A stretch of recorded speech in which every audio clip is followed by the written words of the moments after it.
Ahora, José había decidido hacer esta oración de forma vocal. Cuando él toma la decisión, él decide que va a hablar durante esta oración.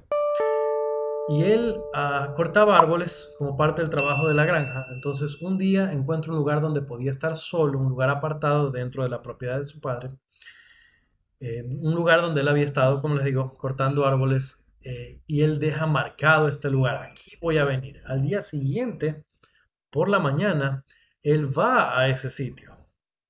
Por eso en algunas de las representaciones y de las pinturas de la iglesia se ve un árbol con un hacha clavada, porque era el lugar que él había seleccionado.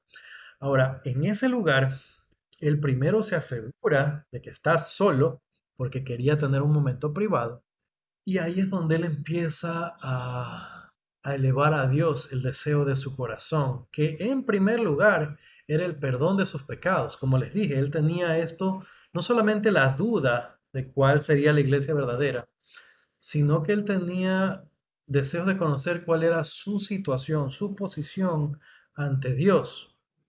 Y voy a estar leyendo algunas partes, como les dije, del libro Santos. Al comprobar que estaba solo, José se arrodilló sobre la tierra fresca y comenzó a expresar los deseos de su corazón a Dios. Él suplicó por misericordia y perdón y pidió sabiduría para encontrar respuesta a sus preguntas. Oh Señor, oró, ¿a qué iglesia debo unirme? Ahora, les dije que íbamos a conversar del tipo de oración que hizo José. Aquí dice que él suplicó por misericordia y perdón.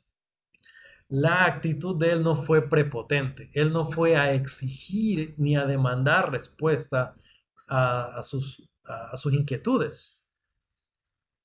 Él fue primero ante Dios a pedir misericordia y perdón. Y qué gran ejemplo de este maravilloso hombre, de este gran profeta de Dios, desde muchachito. Él sabía que para ir ante Dios lo primero que tenía que hacer era humillarse ante Él. Y me conmueve cuando nosotros queramos pedir algo a Dios, así debe ser nuestra oración primero. Rogar misericordia y perdón. Primero, sigamos. Él narra que mientras empieza a orar, siente que la lengua se le hincha al punto de que ya no puede orar y escucha un ruido que fue tal el ruido como pisadas que él escuchaba que se volteó para asegurarse que estaba solo. Ahora, viendo que no había nadie, trata de seguir orando y ahí es cuando se da cuenta de que tiene la lengua trabada. Vuelve a escuchar pisadas, vuelve a escuchar ruido y es tal el susto que se levanta de un brinco y se da la vuelta para ver quién estaba ahí. Esta arboleda con los rayos del sol atravesando las hojas de los árboles se empieza a oscurecer y él nota una densa tiniebla, tan densa que oscurece todo a su alrededor. Debió haber sido un momento aterrador para este jovencito. Leamos.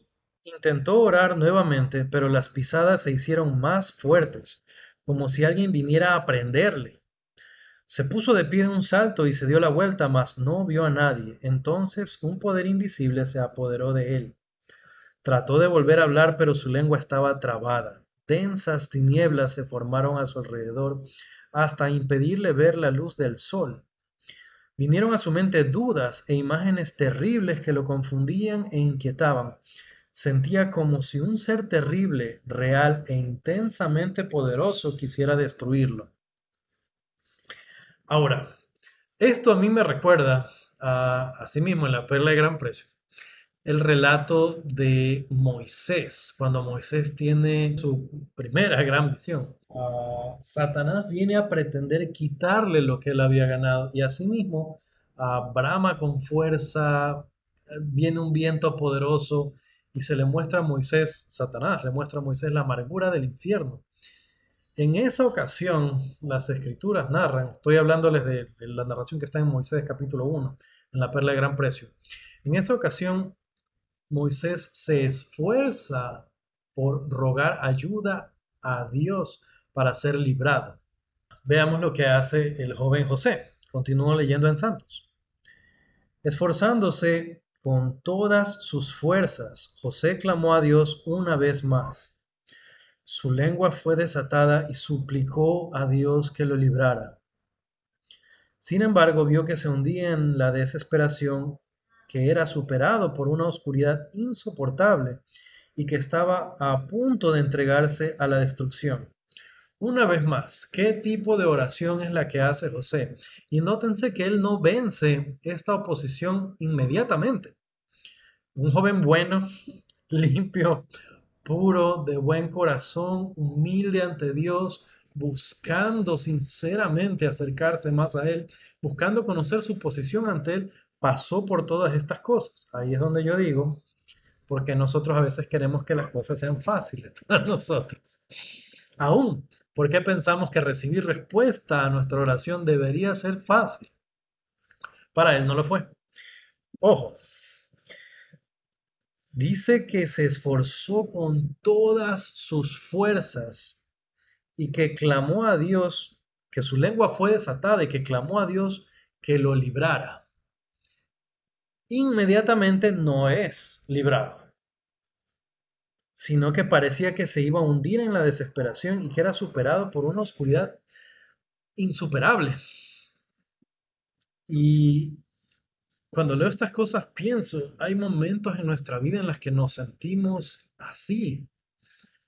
Dios no nos libra inmediatamente, pero si nos esforzamos, si perseveramos, podemos alcanzarlo.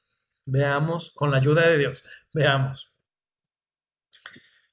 En ese momento, una columna de luz apareció sobre su cabeza, la cual descendió lentamente y pareció prender en fuego a la arboleda. Cuando la luz reposó sobre él, José se sintió libre de la atadura de aquel poder invisible, y en su lugar el Espíritu de Dios lo colmó de una paz y gozo inefables. Es emocionante. Ah, como les dije, José no fue librado. Apenas él pidió, apenas él quiso, costó, fue difícil, pero fue librado. Ahora, descripción. En los diferentes recuentos, como les decía, de la primera visión, en uno de ellos, José describe la arboleda como encenderse en fuego. Y si ustedes, otra vez, si ustedes van al sitio web que les decía, los josephsmithpapers.org o al sitio de la iglesia, eh, en los recursos sobre la restauración, está, está en estos escritos. Y en el caso de este escrito de puño y letra de José, y se ve tachado, fuego no, luz. Y él estaba en esto tratando de decidir, tratando de describir algo que era extremadamente difícil. Él estaba tratando de expresar lo que estaba viendo, pero era tan glorioso que era difícil. Me gusta la idea de que él vea como que se hubiera sido rodeado de llamas o de luz, de una gloria. Así es como él lo narra en diferentes recuentos. Ahora, normalmente en la narración, como les decía, decimos siempre que él ve a dos seres. Realmente primero ve a Dios el Padre. Lo ve y describe su rostro como algo que brilla más que cualquier cosa que él haya visto y que tiene más gloria que cualquier cosa que él haya visto. Y cuando lo ve, este personaje, el Padre, lo llama por su nombre. Y ahí es donde viene otra cosa súper chévere para conversar con la gente en casa, con nuestra familia. Podemos testificarle a cada miembro de nuestra familia, Dios los conoce. Así como uno conoce a su mamá, a su papá, a sus hermanos, a su esposa, a sus hijos, y le sabe el nombre y también el apodo y algunos detalles más, bueno, Dios nos conoce íntimamente. Está familiarizado con nosotros. Cuando nosotros le oramos, Padre, podemos imaginarlo. porque seguramente va a ser algo así, diciendo como a José, llamarnos por su nombre, por nuestro nombre. A José él lo llamó por su nombre y el padre hace lo que siempre ha hecho, presentar a su hijo. Y esto me encanta. Cada vez hay muy pocas revelaciones en las que es el Padre el que está ahí. Normalmente nuestro Dios es Jesucristo y Él es el que se aparece. Él es el que tiene eh, contacto con nosotros, por decirlo de alguna manera, con la mayoría de profetas. El Padre se ha revelado en muy pocas ocasiones, pero cada vez que Él se ha dado a conocer, sus palabras son las mismas. Este es mi hijo amado. Lo hizo con José, lo hizo en el monte de la transfiguración, lo hizo cuando Jesucristo fue bautizado y se escuchó la voz de Dios de los cielos. Se escuchó cuando Jesús resucitado se aparece a los nefitas. Cada vez que Dios, el Padre, se da a conocer, lo que Él da, lo que Él dice, es su testimonio. Y su testimonio es sencillo y poderoso. Una vez más, este es mi hijo amado, escúchalo. Es su mandamiento, su comando. Ahora, entonces José ve a este otro personaje y ve que es igual que el primero, un rostro lleno de gloria, lleno de luz, más iluminado que cualquier cosa que él haya visto. Ah, y veamos lo que dice Santos. José vio la faz de Jesucristo, era tan resplandeciente y gloriosa como la del Padre. José, dijo el Salvador, tus pecados te son perdonados. Una vez aliviada su carga, José repitió su pregunta, ¿a qué iglesia debo unirme? Cuando Jesucristo habla con poder, habla con autoridad, estas son sus palabras. Y qué maravilloso, yo solamente puedo imaginármelo. Qué maravilloso sería ver a Jesucristo y que sus palabras a nosotros sean nuestro nombre, que es lo que le dice, José, tus pecados te son perdonados. Ahora, recordemos el tipo de oración que hizo José para recibir esta respuesta. Tal vez nosotros no recibamos una respuesta así, ah, porque a nosotros se nos manda a tener fe para poder ah, tener fe para creer. Ahora, yo recuerdo el buen ejemplo de Nefi. Nefi escuchó lo que su padre Ley, el profeta, tenía que decir. Ley dijo, he tenido un sueño, he visto una visión. Ley les dijo, bueno, tenemos que dejar todas nuestras cosas tiradas. Nos vamos para el desierto, nos vamos a una tierra prometida, Dios dice. Nefi no se quedó con eso. Nefi preguntó a Dios, Dios enterneció su corazón de tal forma que él creyó las palabras de su padre. Con esto, para mí es algo similar. Nosotros no tenemos simplemente que creer las palabras de José. Él nos dice que él mismo nos dio el ejemplo. Podemos orar y podemos saber por nosotros mismos. Ahora, les voy a contar. Cuando yo salí a la misión, yo tenía un testimonio de la iglesia. Yo sabía que la iglesia era verdadera. Tenía un intenso sentimiento, un claro sentimiento. Lo podía percibir. Dios ha sido tan amoroso, tan bondadoso conmigo, me ha dado a conocer estas verdades. Yo tenía el deseo de compartir esa bendición. ¿Por qué solo yo la voy a tener? No puedo quedarme quieto. Y ese sentimiento, claro, me motivaba a ir a la misión. Ahora, estando ya en la misión, estando en el centro de capacitación misional, se nos enseñó un montón de cosas, los principios del Evangelio se le enseñan a uno todos para que estén bien claros, y se nos insiste en que debemos estar seguros que tenemos un testimonio de cada principio del Evangelio. Y recuerdo que estábamos estudiando la restauración estudiamos esto acerca de José Smith y se nos dijo que teníamos que tener un testimonio de José Smith. Y yo pensé, para mí, yo sé que José Smith fue un profeta de Dios. Estoy enredado. Yo lo sé, no tengo ninguna duda de eso. Sin embargo, en esa ocasión pensé, yo lo sé, no tengo ninguna duda, pero no tengo algo que le pueda contar a los investigadores. No tengo algo que pueda decirle a alguien que no sea miembro de la iglesia de cómo yo lo sé. Cuando me pregunten, ¿y cómo sabe? No sé, lo siento. Así que en el Centro de Capacitación Misional de Bogotá, oré. Oré y recuerdo que oré diciendo, Padre, yo sé que tú enviaste a José. Yo sé que él fue un profeta tuyo. Yo sé que él te vio. Pero quisiera poder tener algo que yo pueda contarle a las personas. Una experiencia. Hice la oración y seguí estudiando. Y estaba tratando de memorizar el relato de la primera visión. Todo misionero tiene que conocerlo de memoria, palabra perfecta. No sé cómo sea ahora, pero me imagino que todavía. Ahora, recuerdo que estaba yo con mi folletito, estudie. Y siempre me equivocaba en el mismo pedacito, lo repetía en mi mente, ta.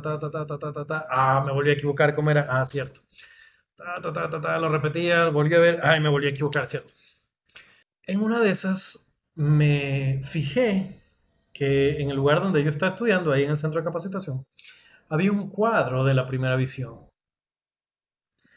Y entonces yo observé ese cuadro. Y mientras lo observaba, empecé a repetir en voz alta la narración de la primera visión. Y a medida que decía cada palabra y observaba ese cuadro, fue casi como que podía estar ahí en la arboleda viendo a José arrodillado. Y las palabras que yo estaba repitiendo en ese momento, sentía que, tal como la descripción de José, que se entrelazaban en cada fibra de mi ser. Sentí que le hablaban no solamente a mi mente, no solo a mi corazón, sino que sentía todo mi cuerpo estremecerse de emoción. Fue la primera vez que pude repetir el relato de la primera visión, palabra por palabra, de forma perfecta, sin equivocarme, mientras lo observaba. Después de esa experiencia, lo gracioso fue que me di cuenta que no necesitaba contarle esa experiencia a ninguna persona durante el servicio misional.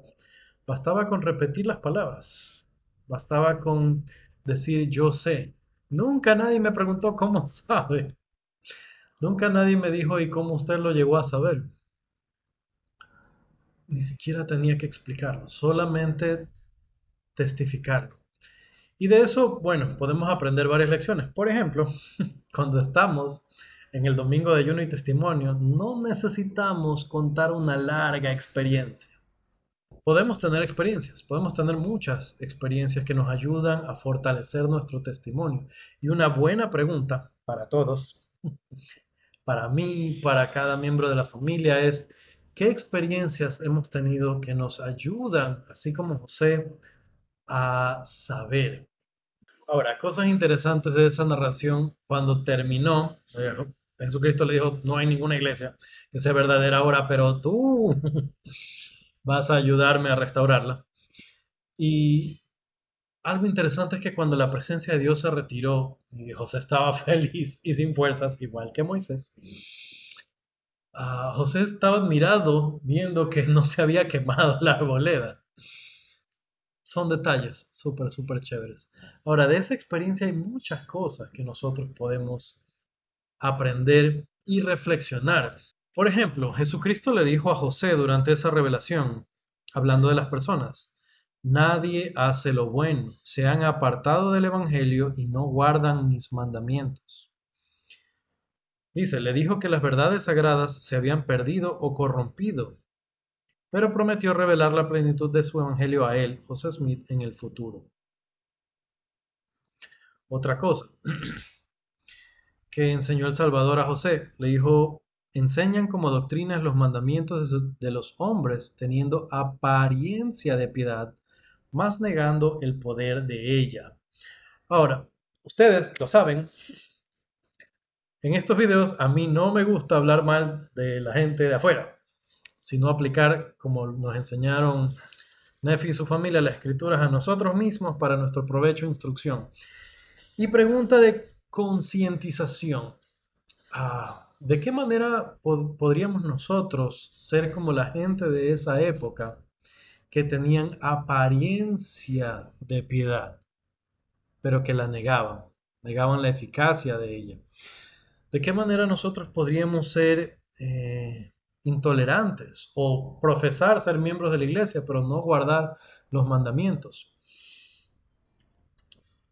Yo me temo mucho, me da mucho temor que nosotros en ocasiones podríamos decir con orgullo, aún con orgullo desmedido, que somos de la iglesia verdadera de Jesucristo. No con el poder de un testimonio, sino con el poder del ego, de que yo tengo la verdad.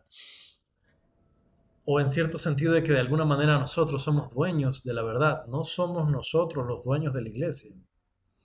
Si yo estoy en alguna posición de maestro o de líder dentro de la iglesia, tengo que entender que es una asignación, una responsabilidad que se me ha dado. No un honor, no una posición elevada para estar por encima del resto. En la iglesia yo no mando. Los llamamientos que se nos dan en la iglesia son para ayudarnos a nosotros a ver si aprendemos a ser más humildes. Y son para que nosotros nos esforcemos por bendecir la vida de otras personas, no dominarlas, no comandarlas, dominarlas, mandarlas. No están para estar por encima de ellos. Entonces, nosotros tenemos que asegurarnos de que nosotros no caemos en esa condena del Señor, de que nosotros lo honramos con nuestros labios, pero que nuestro corazón está lejos de Él. Y esa es la reflexión que quisiera que recordemos hoy. Y el consejo también, que cuando compartamos nuestro testimonio, otra vez, no necesitamos hablar de muchas cosas, no necesitamos contar nuestras experiencias necesariamente, tal vez un día sea apropiado y hacerlo no tan largo sería mejor, especialmente si es en la reunión de ayuno y testimonio, nuestras experiencias no deberían alargarse. Nosotros podemos traer a nuestra mente y a nuestro corazón estas experiencias y decir con sencillez, el testimonio del Padre fue sencillo. El testimonio de Jesucristo cuando se apareció en las Américas fue sencillo, sin embargo poderoso. De manera similar, podemos hacerlo nosotros. Hemos aprendido hoy la experiencia que tuvo José, el tipo de oración que él hizo y por sobre todo hemos llegado a saber que Dios contesta nuestras oraciones. Yo sé que José Smith fue un profeta de Dios, no tengo duda en mi corazón de eso. Tampoco en mi mente, sé que el Padre Celestial escucha y contesta nuestras oraciones. Sé que no vamos a recibir respuesta a nuestras oraciones si no tenemos la intención de actuar en base a lo que Dios nos puede dar a conocer. Y sé que no va a responder fácilmente nuestras oraciones tampoco. Dios nos exige y toda cosa que es buena, que vale la pena, va a costar. Así que no es en una oración casual que vamos a tener una gran revelación, sino cuando realmente pongamos todo nuestro corazón y nuestra mente en ello. Sé que estas cosas son verdad, las testifico en el nombre de Jesucristo. Amén. Gracias por acompañarnos hoy en este video. Qué emocionante que es recordar acerca de José, de su oración, de esa maravillosa experiencia. Qué emoción que siento al imaginarme a este muchachito humilde, de rodillas, rodeado de gloria y de luz. Esto dio inicio a una nueva dispensación y qué gran bendición que es para nosotros vivir en ella. Queridos hermanos y hermanas, si el video les gustó, no olviden dejar su like, suscríbanse con el botoncito rojo que está ahí abajo. Para que puedan recibir más de ellos, les agradezco infinitamente por su apoyo. Conmigo es hasta la próxima. Chao.